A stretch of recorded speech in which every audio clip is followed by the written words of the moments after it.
चांद पर खला नवर्दों के लिए नासा का काबिल रिहाइश बबल्स बनाने का मंसूबा। अमेरिकी खलाई इदारे नासा ने चांद पर खला नवर्दों की रिहाइश के लिए मंसूबा पेश कर दिया।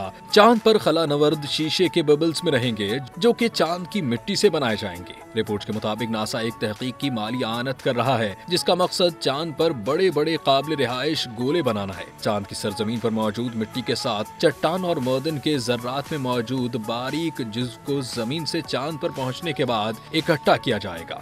इस मटेरियल को घरों में इस्तेमाल की जाने वाली माइक्रोवेव टेक्नोलॉजी को स्मार्ट माइक्रोवेव फर्नेस के साथ इस्तेमाल करते हुए पिघलाया जा सकेगा। कंपनी के आजमाइशी गोले चंद इंचेस चौड़े हैं, लेकिन कंपनी का मकसद इन गोलों को फैलाकर सैकड़ों या हजारों फीट तक फैलाकर रिहाइश और काम के काबिल बेबल्स बनाना है।